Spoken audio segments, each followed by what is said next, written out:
So if Leader McConnell puts this bill on the floor, he knows he would need 7 Democrats to join in with him. He knows he's probably not going to get 7 Democrats. So what's the calculus? What's the point? Well, I think he wants to basically put this on the Democrats, change the calculus. Right now, it's on the Republicans. The House has passed bills that would open the government. The Senate has not acted since before the government shut down in December.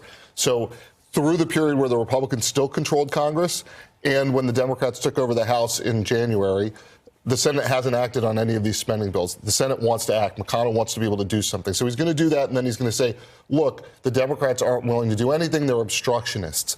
It'll be interesting to see whether all the Republicans vote for this.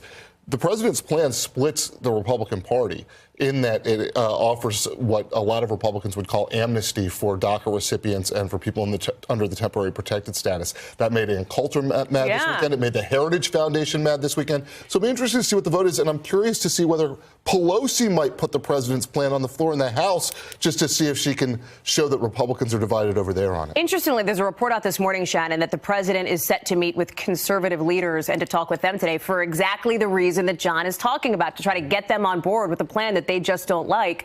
When you look at the White House's role in this, I'm told by folks that I talked to there, Jared Kushner is stepping up in a big way when it comes to Hill relationships. What are you hearing? Well, that's interesting because, yes, during the criminal justice reform, he developed a lot of relationships with people in Congress, moderates, Democrats, which really, I know the vice president was sort of put in this negotiating role, but he doesn't have really strong relationships with Democrats and moderates on the Hill. You know, he is very strong. He does with Republicans, right? He is very strong with Republicans. He understands how the Hill works and all that. But Jared was the one who had sort of built these bridges with Democrats to get this criminal justice reform done. So, yes, people were sort of looking at Jared as, OK, you were able to do criminal justice reform. You have some relationships. I mean, Jared and Ivanka are known as the Democrats in the White House. So maybe you can kind of help go up there. Pejoratively, by the way, by those who refer to them as such. But so far, I mean, we haven't seen any that being effective at all.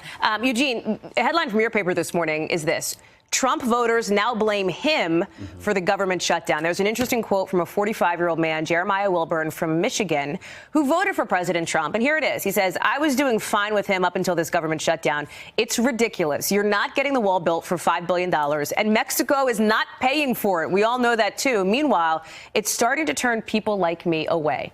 Do you see this as a sign that potentially there is a breaking point coming up soon, or are you looking at numbers that show Republican voters largely are backing Donald Trump? Well, we know that Republican voters are still backing Donald Trump, but since the midterm 2018 elections, some of the core groups in his base, such as white working class voters, such as white evangelicals, have slowly been walking away. And one thing I don't think a lot of people realize about this government shutdown is that large percentages of these people affected by the shutdown are actually outside of Washington, D.C., and in these places that backed Trump, that originally wanted to see him go to the White House, like Michigan. And these are people who gave Trump a chance in 2016 and will not do it in 2020 if they don't see significant changes in how he's approaching things. One of the things that I think all of you have alluded to around this table is the idea that this is a political crisis, but also it really is a personal crisis. Hey there, I'm Chris Hayes from MSNBC. Thanks for watching MSNBC on YouTube. If you want to keep up to date with the videos we're putting out, you can click subscribe just below me or click over on this list to see lots of other great videos.